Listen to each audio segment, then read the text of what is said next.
Hello! Imagine-toi que tu vis dans un monde où tout autour de toi se déplace au ralenti. Mais il n'y a que toi qui peux le voir, même les plus petits détails n'échappent pas à ton regard. Ça te semble génial au début, mais c'est pas aussi simple. Cette histoire parle d'un gars qui a justement ce super pouvoir, et il a dû surmonter beaucoup de difficultés. L'histoire commence au centre de surveillance de la ville. Un groupe de personnes est assis dans la salle de contrôle, regardant la vie des autres en temps réel, pendant des heures, pendant que quelques collègues féminines discutent d'un nouvel employé mystérieux. Il est impossible de ne pas le remarquer, le gars porte des lunettes sombres 24 heures sur 24, et 7 jours sur 7, et il refuse catégoriquement de communiquer avec qui que ce soit. Soudainement, une des filles remarque un voleur sur l'une des caméras. Une agitation éclate dans le bureau, l'information est transmise à la police, mais tout prend tellement de temps que le suspect a assez de temps pour disparaître. Et puis vient le grand moment du gars mystérieux. Mais en dépit de ses lunettes étranges, il arrive comme par magie à suivre les mouvements de la voiture du criminel pendant que tout le monde est distrait. L'excitation et la jubilation éclatent au centre de surveillance, mais personne n'arrive à le comprendre. Comment est-ce possible? Flashback. Un gars aux lunettes noires nommé Jang-bu commence à raconter son histoire. Un jour, il participait à une course à l'école et il s'est senti bizarre. Mais il ne s'est pas senti bizarre parce qu'il regardait Bong So-mi, une fille qu'il aimait, mais à cause d'une maladie génétique rare qu'un ophtalmologiste lui diagnostique quelques jours plus tard. Acuité visuelle dynamique, il s'avère qu'avec cette affliction, une personne peut tout voir au ralenti. Beaucoup de pères de Jang-bu vendraient leur âme pour une capacité de ce genre, mais on apprend que ce super pouvoir n'est pas si génial qu'il n'y paraît. Il y a aussi beaucoup d'inconvénients. Par exemple, il a une interdiction totale de courir et de toute activité physique en général, car ça peut provoquer des évanouissements et aggraver les conditions. En plus de ça, il faut tout le temps porter des lunettes sombres, car les lumières vives peuvent donner le vertige à Jang-bu. Mais ce n'est même pas le pire. Le pire est arrivé quand les enfants de l'école de Jang-bu ont découvert sa particularité. Vu qu'il n'était pas comme les autres, ils ont tout de suite commencé à le harceler. Et puis il y a eu des complications dans sa vie de famille. Son père a dû commencer à travailler loin de chez lui afin de gagner de l'argent pour la chirurgie de son fils. Dans ces circonstances-là, Jang-bu n'avait plus que deux choses qui lui apportaient de la joie, la peinture et son ami Bong So-mi. C'était mieux que rien, mais même cette joie n'a pas duré longtemps. En raison de son amitié avec le gars bizarre, les camarades de classe ont aussi commencé à se moquer de la fille qui a décidé d'arrêter de traîner avec lui. Jang-bu reste donc seul.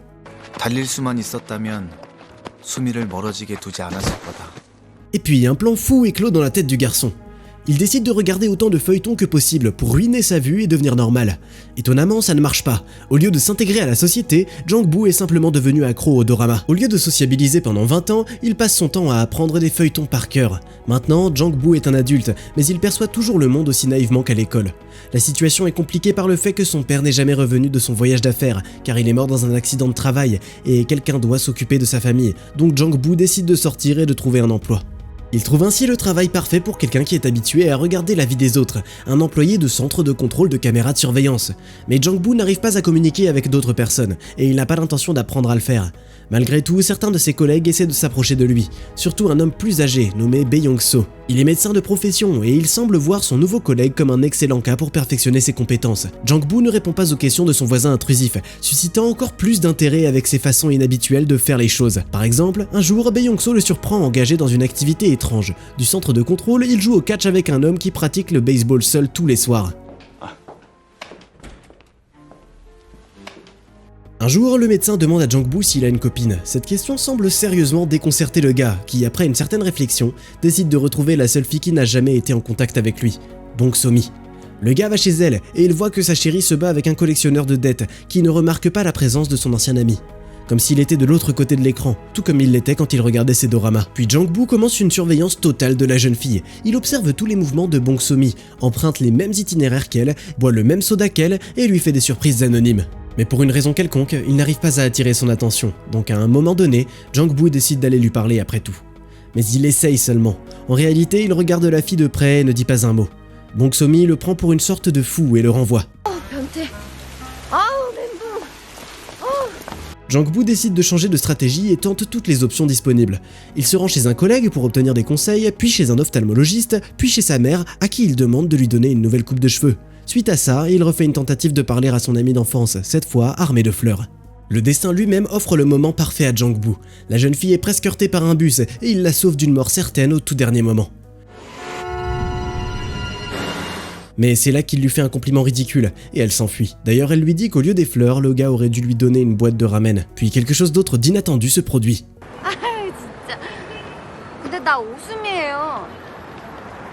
Quand Jang-bu se rend compte qu'il a fait une erreur, son monde s'effondre littéralement.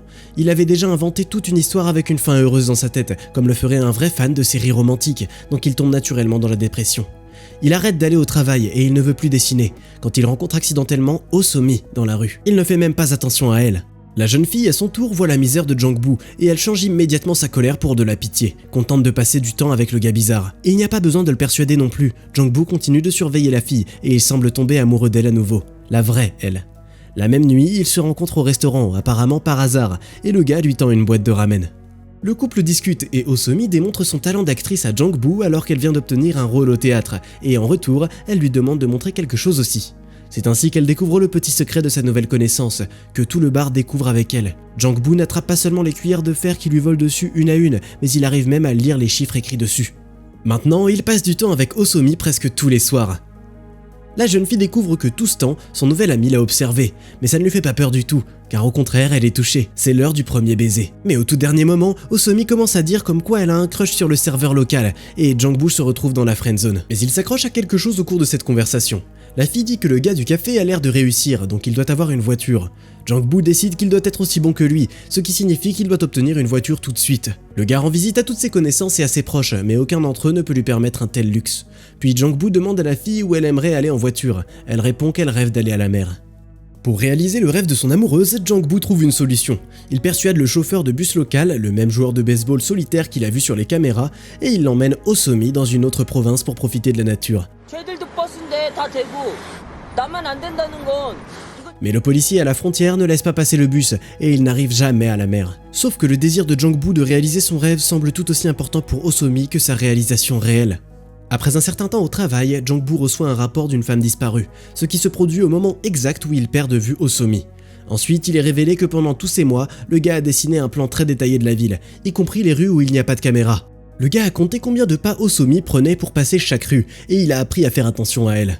Mais cette fois, ça ne va pas. Jang-bu craque, court à leur lieu de rencontre habituel, trouve l'écharpe de sa bien-aimée là-bas et... il découvre qu'elle lui a simplement joué un tour. Mais une telle préoccupation sincère ne reste pas sans récompense. La fille enlève les lunettes de Jang-bu et l'embrasse. Les amants partent se promener et arrivent chez Osomi au soir. Mais un groupe de créanciers vicieux interfère avec leur plan. La fille est battue, ses biens sont fouillés et Jang-bu n'a même pas le temps de faire quoi que ce soit. Puis il s'avère que... 야, 봉수미면 어떻고 오수미면 어떠냐? 그냥 같은 수미면 되는 거지.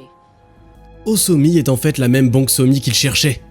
Jang-bu est clairement déçu et il est tombé amoureux d'une autre fille. Maintenant, elle est partie et ses doramas préférés n'ont pas encore trouvé un script pour une tournure pareille. Le temps passe et les personnages vivent leur vie séparément les uns des autres. Jang-bu recommence à aller chez le médecin car sa vue s'est détériorée. Osomi semble avoir décidé de se ressaisir et de rembourser les créanciers. Pour ça, elle doit vendre sa maison et elle est laissée seule dans la rue avec une petite boîte d'effets personnels. La panique éclate sur le lieu de travail de Jang-bu.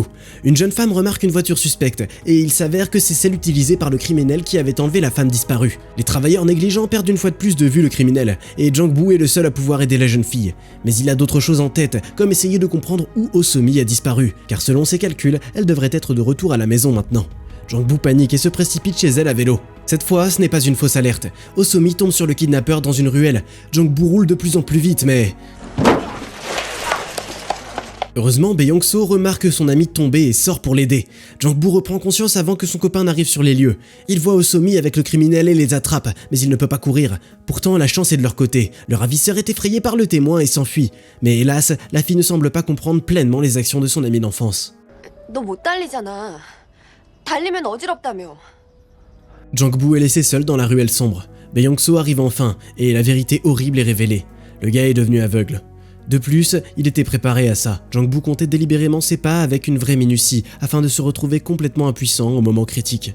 Les saisons changent, les personnages semblent avoir cessé de se rencontrer. En effet, Osomi continue à faire des signes aux caméras comme avant, mais Jang-bu ne peut plus les voir. La jeune fille apprend par hasard qu'il est devenu aveugle quand elle le voit dans la rue avec une canne.